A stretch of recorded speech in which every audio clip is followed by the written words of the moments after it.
Hello everyone, welcome to another tutorial by Colorstick.net powered by Slideschool. In this part, we are learning about SQL versus NoSQL. We are trying to understand what's the difference between SQL and NoSQL.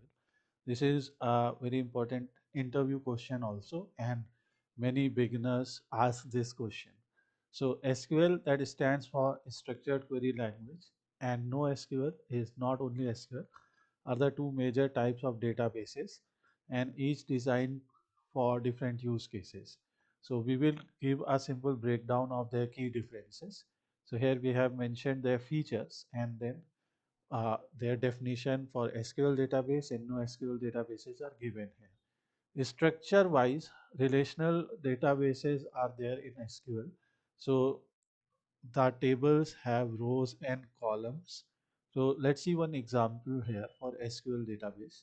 This is PHP running MySQL database. So here you can see we have a database called Northwind. This is database of a trading company, and in this database you can see these are tables. Tables have rows and columns. Let's go to categories table, and in the categories table you can see we have category ID, category name, description, picture, etc. So there are columns. These columns are fields, and every row here represents a unique record. For example, if we go to customers table, you will see we have customer ID, company name, contact title, address, city, region, etc.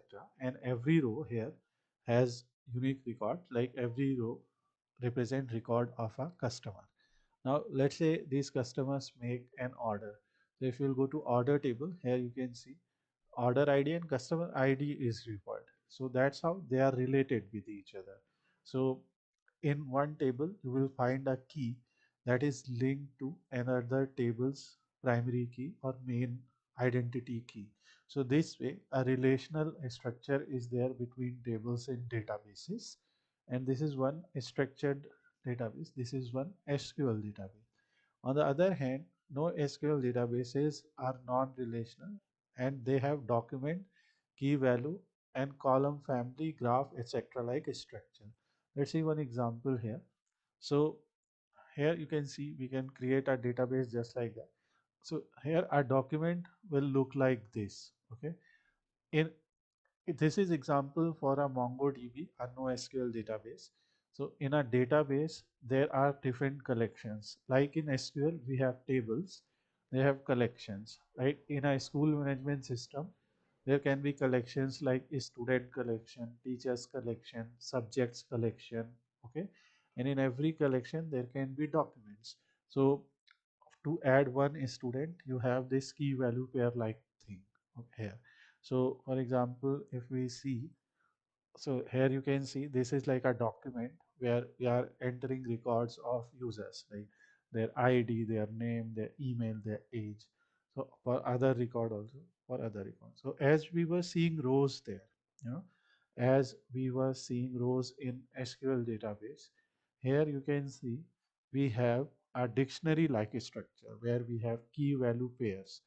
Key is name, value is Alice, key is email, value is Alice as example.com. So this is how the structure of NoSQL tables look like. Okay. And uh, as we said, in a database, you will find collections, and in collections, you will find documents with records. Okay. So this is one simple understanding. Obviously, detailed explanation of everything is given in their respective tutorials. We have a complete playlist of SQL, complete playlist of NoSQL. So you can refer to that later. I will leave the links in description. Next is schema. So they have fixed schema with predefined structure. In case of NoSQL, the schema is flexible. That means we can have dynamic fields. Let's say, for example, for one user, we want to add another field like salary. Just giving one example. So this can be like that, right? Like for one user, we don't have this field. For another user, we have this field. In case of SQL, you will see that for every user, you will have the same fields. Okay. Whether it's category, you will see for every category you will have the same fields. but in documents you can change, and a schema can be dynamic. The structure can be dynamic. Now comes scalability. So in SQL databases, we have vertical scaling, that we can add more power to a single server.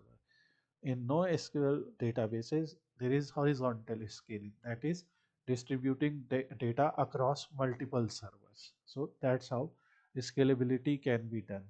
Then we have transactions. So uh, SQL databases support ACID, that is atomicity, consistency, isolation, and durability. And NoSQL databases support base transaction, that is basically available, soft state, eventually consistent. Now, what is meant by ACID, what is meant by base, you will learn in their respective tutorials. But if someone asks you a difference and you already know about them, so this is one difference to tell. Then what type of query language is used? So in SQL databases, a simple structured query language is used.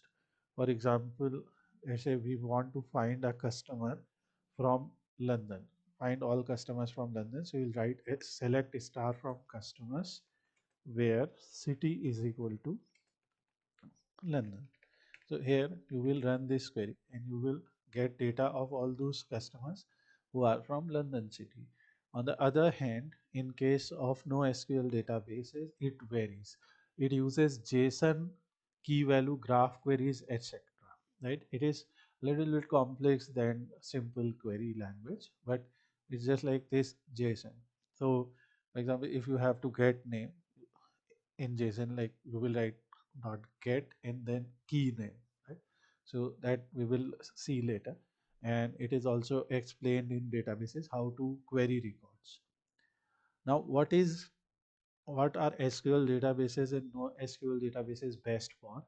So SQL databases are best for structured data, complex queries, consistency. Example: financial systems, ERP, CRM. So, for example, we have a CRM application here where businesses can sign up and log in, and they can manage their users, product, services. Let's say we want to add offering, you can select, you can view orders, etc. So all these things can be done here. And on the other hand, uh, we also have a school ERP, hospital ERP. So we have this school management ERP. In this school management ERP, you can see you can manage students, attendance, transport, hostel boarding, etc. So when we develop this type of ERPs, etc., then we kind of go with SQL. But for unstructured, semi-structured data, fast read write, scalability, like you have to create social media application or Internet of Things application where you need real-time analytics. So in those cases, it will be better to go with a NoSQL database. Some examples are some examples of SQL databases are MySQL, PostgreSQL, SQL Server, and Oracle.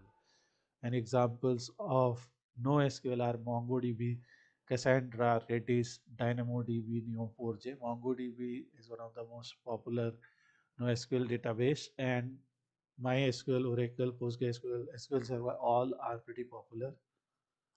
And as I said, on our channel, we have dedicated tutorials for MySQL, PostgreSQL, MongoDB, SQL Server, so you can choose them.